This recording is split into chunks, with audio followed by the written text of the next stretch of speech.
बिस्मिल्लाहिर्रहमानिर्रहीम। Today's topic of discussion is speeds और speed discussion. तो स्टार्ट करते हैं। सबसे पहले इस डायग्राम में देखो which procedure is taking place in this new net. तो इस न्यू नेट के अंदर क्या हो रहा है, एक्सचेंज ट्रांसफर हो रहा है।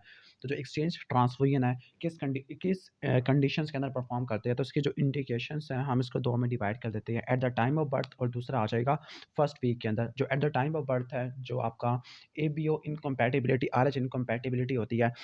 ओके, तो इसमें प्रेजेंट करता होता है जिसको बोलते हैं इरिथ्रोब्लास्टोसिस फेटालिस या हेमोलिटिक डिजीज ऑफ न्यूबॉर्न। तो जो न्यू नेटल जॉन्डिस है, उस केस में आप at the time of birth exchange transfusion करते हैं। क्या इंडिकेशन होती है एक्सचेंज ट्रांसफ्यूजन की? क्योंकि इससे पहले आप फोटोथेरेपी भी करवाते हैं और फिर आप फार्माकोलॉजी थेरेपी की तरफ जाते हैं। तो फोटोथेरेपी के बाद एक्सचेंज थेरेपी है। तो एक्सचेंज ब्लड ट्रांसफ्यूजन कब कराते हैं? जब हीमोग्लोबिन 12 ग्राम पर डेसीलीटर से ज़्यादा होता है, नीचे होता है, सॉरी, बिलिरुबिन 5 से आपको ज़्यादा देखने को मिलेगा। कॉम टेस्ट पॉजिटिव है और रेटिक्स आपको 10% से ज़्यादा है। और फर्स्ट वीक में कब कराते होते हैं? जब सीरम बिलिरुबिन आपने क्या करना है, उसको 4 गुना कर देना। सीरम बिलिरुबिन क्या होता है, 20 मिलीग्राम पर डेसीलीटर है, या इसका जो रेट है राइज़ का वो 1 मिलीग्राम तक होता है, ठीक हो गया? या फोटोथेरेपी फेल हो गई है, तो बस एक कंडीशन रटा मार लो, एक्सचेंज ट्रांसफ्यूजन न्यूनेटल जॉन्डिस या एरिथ्रोब्लास्टोसिस फेटालिस में करते हैं। अब इसके बाद है what are the complication of this procedure है। तो एक्सचेंज ट्रांसफ्यूजन की वजह से ज़्यादा ब्लड दे दिया तो हाइपरवोलेमिया, और इसकी वजह से डाइल्यूट हो जाएगी चीज़ें, हाइपोकैल्सीमिया हो जाएगा, हाइपोथर्मिया, हाइपरकैलीमिया भी हो सकता है, और हाइपरकैलीमिया की वजह से कार्डियक अरेस्ट, एरिथमिया हो सकता है, necrotising enterocolitis, portal venous thrombosis. तो ये पहला क्वेश्चन कवर हो गया। इसके बाद नेक्स्ट क्वेश्चन है कि इन्फेंट है 2 मंथ्स का है, ओके, कॉन्स्टिपेशन। आप इन्फेंट के अंदर कॉन्स्टिपेशन है तो सबसे पहला डिफरेंशियल आपका क्या आएगा, हर्षब्रंग डिजीज आएगा। मेकोनियम 3rd डे पे पास किया है, हालांकि मेकोनियम 48 आवर्स तक पास कर देना चाहिए, ठीक हो गया? एब्डोमेन डिस्टेंडेड है, वन सेकंड इंटेस्टिनल ऑब्स्ट्रक्शन की चीज़ें बता रहा है, बट नो विसरोमेगैली एसाइटिस। अब विसरोमेगैली एसाइटिस वगैरह नहीं है, दैट मीन्स के यहाँ पर आप CLD को भी एक्सक्लूड कर रहे हैं। तो यहाँ पे क्या रिजल्ट मिल रहा है, तो एक्सरे को आपने डिस्क्राइब करना है। तो एक्सरे में क्या नज़र आ रहा है, x-ray showing an barium enema examination है। तो एक्सरे में बेरियम एनीमा एग्जामिनेशन है और उसमें रेक्टोसिग्मोइड हर्षब्रंग डिजीज है। तो इसमें आपको ट्रांजिएंट जोन देखने को मिलेगा बिटवीन द नैरो पोर्शन, जो नैरो पोर्शन है वो डिस्टल है और प्रोक्सिमल पोर्शन डायलेटेड होता है। तो उसका डायग्नोसिस हर्षब्रंग डिजीज होता है, और इसको डायग्नोस करने के लिए हर्षब्रंग डिजीज में जो डिस्टल सेगमेंट है ना, वो नैरोड है।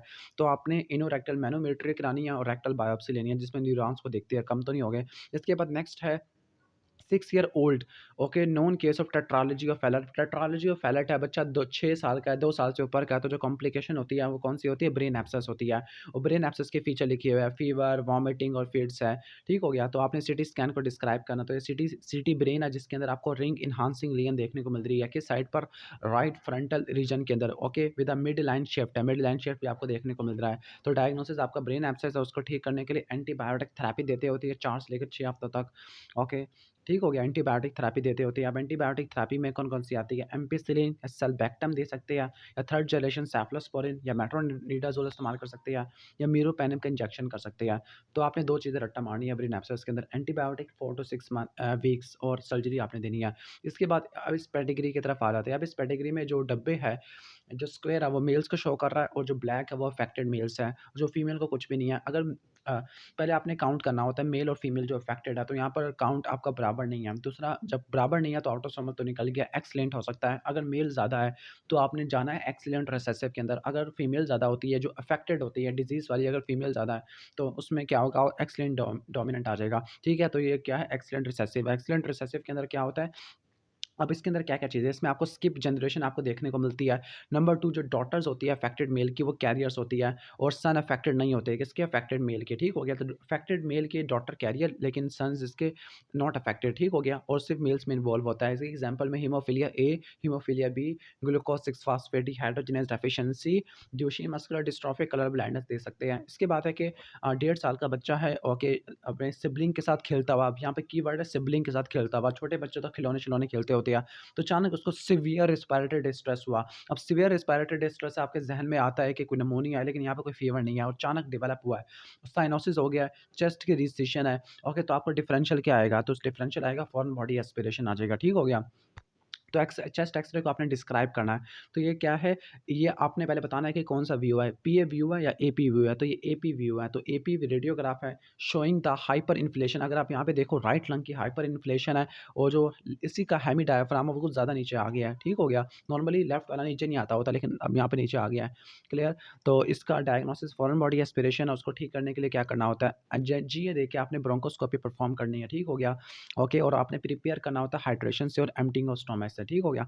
इसके बाद नेक्स्ट हम आ जाते हैं, ओके, 3 डे ओल्ड चाइल्ड है, एरिथेमेटस रैश है, बैक के ऊपर, फेस के ऊपर, चेस्ट के ऊपर, एक्सट्रीमिटी के ऊपर।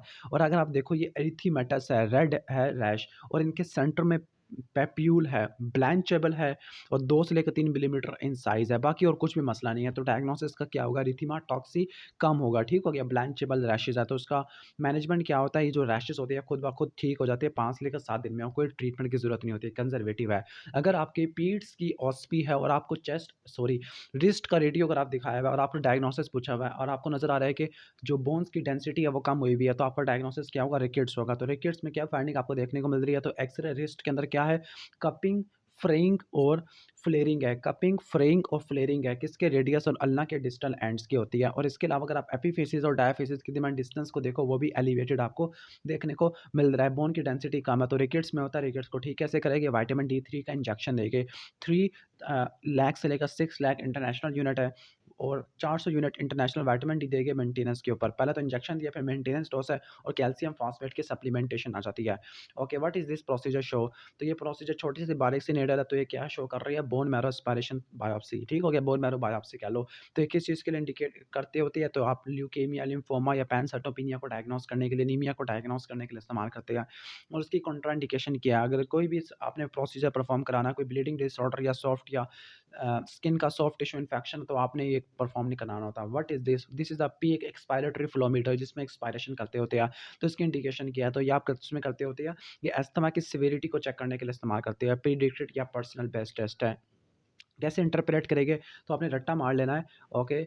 तो वैल्यू प्रिडिक्टेड, तो जो नॉर्मल होता है वो 80% से ऊपर आपको नॉर्मल देखने को मिलता है, peak expiratory flow rate, okay. अगर 70 है तो माइल्ड है, ठीक हो गया। अगर 40 टू 69 है तो मॉडरेट और 40 से कम है तो सीवियर और 25 से भी कम है तो रिस्पायरेटरी अरेस्ट आ चुका होता है, ठीक हो गया। इसके बाद नेक्स्ट क्वेश्चन की तरफ आ जाते हैं। नेक्स्ट है कि 15 मंथ ओल्ड चाइल्ड है, फीवर और कफ की हिस्ट्री है, फीवर और कफ की हिस्ट्री है, तो डायग्नोस क्या होगा, प्रोडक्टिव कफ और टेकिपनिया अबव है तो निमोनिया आ जाएगा। Classify him according to WHO, तो निमोनिया वाली कैटेगरी से बिलोंग कर रहा है। कैसे आप ट्रीट करोगे, तो आप निमोनिया को ट्रीट करने के लिए आप क्या करते हो, एंटीबायोटिक थेरेपी स्टार्ट करते हैं। कौन सी एंटीबायोटिक थेरेपी है, मॉक्सिलिन या ऑगमेंटन इस्तेमाल कर सकते हैं, कॉट्रीमॉक्सासोल इस्तेमाल कर सकते होती है। वीजिंग को ठीक करेंगे, थ्रॉट के सूथिंग इफेक्ट करेंगे, कफ को रिलीव करेंगे विद अ सेफ रेमेडी और हमेशा आप फॉलो अप कराएंगे 2 दिन का। इसके बाद नेक्स्ट हम आ जाते हैं, व्हाट इज़ दिस? तो ये मंगोलियन स्पॉट्स होते हैं, ये आपको बटक्स में देखने को मिलते हैं। तो ये क्या होते हैं, ब्लू या ग्रे मैक्यूलर लीजन होती है, ठीक हो गया। अब इनके जो मार्जिन्स है ना, ये डिफाइंड मार्जिन्स नहीं होते, प्री सैक्रल एरिया में काफ़ी ज़्यादा होती है, काफ़ी ज़्यादा कॉमन है, लेकिन ये posterior thigh, leg, back, shoulder में भी हो सकते होते हैं। जो मंगोलियन सपोर्ट होती है ना, ये कुछ हफ्तों तक या कुछ सालों तक जाके खत्म हो जाती है खुद ब खुद, ठीक हो गया। इससे पहले हमने इरिथेमा टॉक्सिकम पढ़ा था, मैलिग्नेंट डीजेनरेशन इसमें नहीं होती।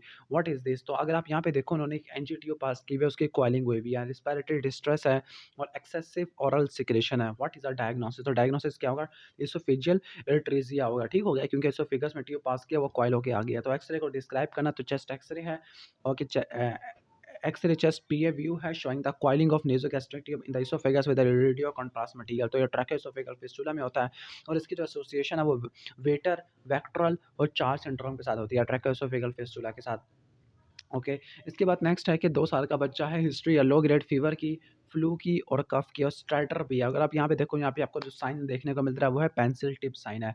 तो एक्स-रे क्या है, एक्स-रे वन्स अगेन क्या है, ये x-ray neck and chest PA view है, जिसमें आपको क्या नज़र आ रहा है, आपको सबग्लॉटिक स्टेनोसिस देखने को मिल रही है। स्टीपल साइन है, तो डायग्नोसिस क्या होगा, क्रूप होगा। और हाउ विल यू ट्रीट? तो उसको ठीक करने के लिए आपने क्या करना होता है, मिस्ट थेरेपी देंगे, ऑक्सीजन देंगे, एड्रेनालिन देंगे, नेबुलाइज़्ड एड्रेनालिन और स्टेरॉइड्स वगैरह दे सकते हैं, 2.5% सॉल्यूशन है। अब वन सेकंड एक और पेडिग्री आ गई है। सबसे पहले आपने गिनना होता है मेल्स और फीमेल्स बराबर तो नहीं है। यहाँ पे अगर आप देखोगे, यहाँ पर जो है ना, मेल्स हैं वो थोड़े से ये बल्कि आप गिनो यहाँ पर 2 फीमेल अफेक्टेड है और 2 मेल अफेक्टेड है, ठीक है? वैसे मेल भी ऊपर अफेक्टेड है, तो उसने उनको ऑटोसोमल में रखा हुआ है, ठीक हो गया? तो एक इस टाइप की इनहेरिटेंस है, ऑटोसोमल डोमिनेंट इनहेरिटेंस आती है। ऑटोसोमल रिसेसिव में सिर्फ एक में 25% चांस होता है, यहाँ पे 50% आपको देखने को मिल रहा है। अब इसमें क्या है, इसमें आपको स्किप जनरेशन ही देखने को मिल रही है, ट्रांसमिशन क्या है, इसमें कोई कैरियर स्टेट नहीं है, ठीक है? उसमें कैरियर स्टेट आता है किसके अंदर? ऑटोसोमल रिसेसिव के अंदर, तो उसमें कैरियर स्टेट नहीं है, मेल टू मेल ट्रांसमिशन होती है, ओके? अगर आप मेल्स को देखो, ओके, तो मेल्स टू मेल ट्रांसमिशन हो रही है, एक मेल से एक मेल में गया, ओके। तो इसके बाद क्या है, अनअफेक्टेड जो मेंबर्स ऑफ नॉर्मल है डिजीज को ट्रांसमिट नहीं करते। तो ऑटोसोमल डोमिनेंट की एग्जांपल क्या होती है? ऑटोसोमल डोमिनेंट की एग्जांपल होती है मेमोनिक मैन से रट्टा मार लो, मार्फन सिंड्रोम, एपिडर्मोबुलोसिस आ सकता है, न्यूरोफाइब्रोमाटोसिस है, एकॉन्ड्रोप्लेजिया या मैन है, मार्फन एकॉन्ड्रोप्लेजिया, न्यूरोफाइब्रोमाटोसिस और ट्यूबरस स्क्लेरोसिस को भी रट्टा मार लेना। इसके बाद नेक्स्ट क्वेश्चन है कि पीरियड टर्म न्यूनेट है जिसका वेट 1.2 केजी है, पीरियड टर्म है उसका वेट काफ़ी ज़्यादा कम है, ठीक है? इमरजेंसी में आया, वॉमिटिंग है, यानी पीरियड ट्रॉमा इन्फेंट की कोई नहीं है चीज़, एब्डोमिनल डिस्टेंशन है और ब्लड स्टेन स्टूल पास किए हुए हैं, ठीक है? तो ये डायग्नोस क्या है? नेक्रोटाइजिंग एंटीरोकोलाइटिस होता है, ठीक है? तो how will you treat this case? तो आपने कैसे ठीक करना होता है? आपने फीडिंग को आपने नील करना होता है, नॉन पर ओरल को आपने स्टार्ट कराना होता है, नेजो गैस्ट्रिक डिकम्प्रेशन करानी है, आईवी फ्लूइड की एडमिनिस्ट्रेशन करनी है, ठीक है? इनटेक आउटपुट का रिकॉर्ड लेना, एंटीबायोटिक और सर्जिकल रिसेक्शन करनी है उस इस्कीमिक पार्ट की। इसके बाद नेक्स्ट है कि 8 मंथ ओल्ड इन्फेंट है, इमरजेंसी में आया, लूज मोशन और वॉमिटिंग, एक्यूट गैस्ट्रोएंटेराइटिस है, लेथार्जिक है, ड्राउजी है, ड्रिंक नहीं कर रहा, वेरी सीवियर डिहाइड्रेशन के साइन है, वेट का भी कम हुआ पड़ा है।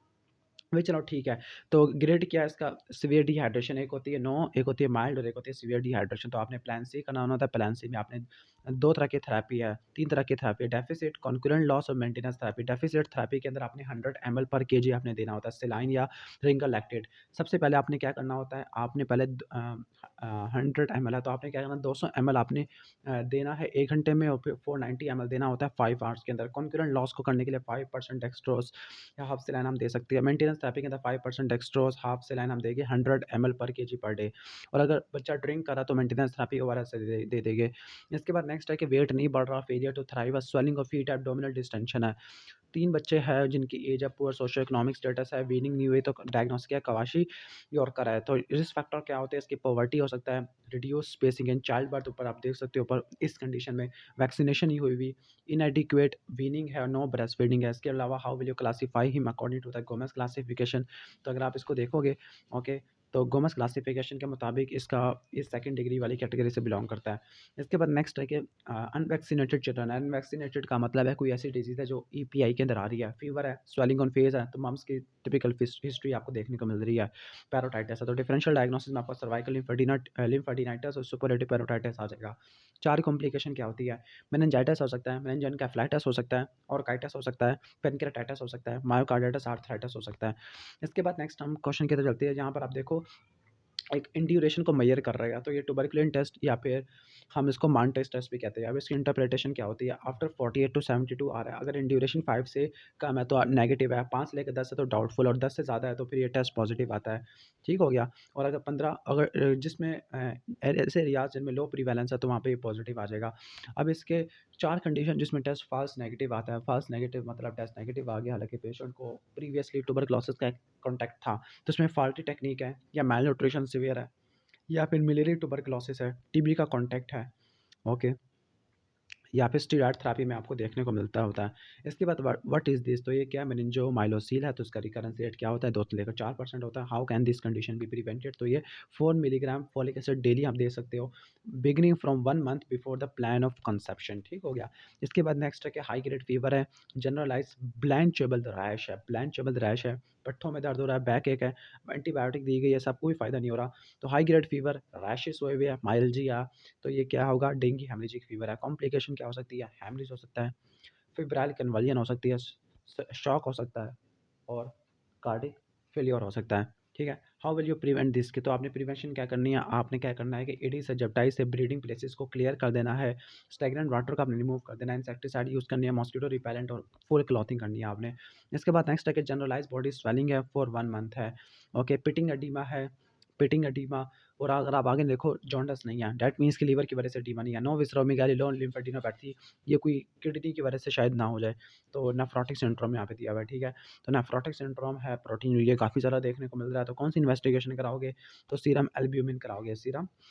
तो इसमें सीरम एल्ब्यूमिन जो कि कम होगा, सीरम कोलेस्ट्रॉल बढ़ा हुआ होगा, 24 आवर यूरिनरी प्रोटीन 40 मिलीग्राम से ज़्यादा का होगा, कॉम्प्लीमेंट का लेवल भी, कॉम्प्लीमेंट प्रोटीन भी कम होगी। और for indication of biopsy in this condition, तो अगर स्टीरॉयड रेजिस्टेंट है, या एज 1 साल से नीचे या 10 साल से ऊपर है, या प्रेजेंटेशन में ग्रॉस या मैक्रोस्कोपिक हेमाचूरिया, हाइपरटेंशन है, या सेकेंडरी नेफ्रोटिक सिंड्रोम। ओके। इसके बाद नेक्स्ट, अगर आप अब इस पिक्चर को देखो, फिट्स है, अनवैक्सीनेटेड है, कंडक्टेड बाय दाई है। कंडक्टेड बाय दाई, तो आपका डायग्नोसिस क्या होगा? आपका डायग्नोसिस होगा टेटनस न्यूनाटोरम होगा। तो रिस्क फैक्टर क्या होते हैं? अनवैक्सीनेटेड मदर, इस कंडीशन के अंदर specifically unvaccinated mother, home delivery है, डिलीवरी कंडक्टेड बाय अनट्रेन्ड दाई है, नो स्टीरिलाइजेशन है। तो टेटनस न्यूनाटोरम को प्रिवेंट कैसे करेगी? आपने डिलीवरी हॉस्पिटल में करानी होती है, दाई को ट्रेन करना फॉर एसेप्टिक मैयर है, बेबी की इम्यूनाइजेशन करानी है डिजीज़ के बाद। ओके, प्रेगनेंसी में 2 इंजेक्शन देनी है, 2-4 हफ्तों के दरमियान ड्यूरेशन, 4 हफ्तों का गैप होना चाहिए। इसके बाद न्यू बॉर्न बेबी है, इमरजेंसी में आया है, रिस्पिरेटरी डिस्ट्रेस है, और यहाँ पे देखो ग्राउंड ग्लास है, पेरेंट्स आपको देखने को ग्राउंड ग्लास नहीं है।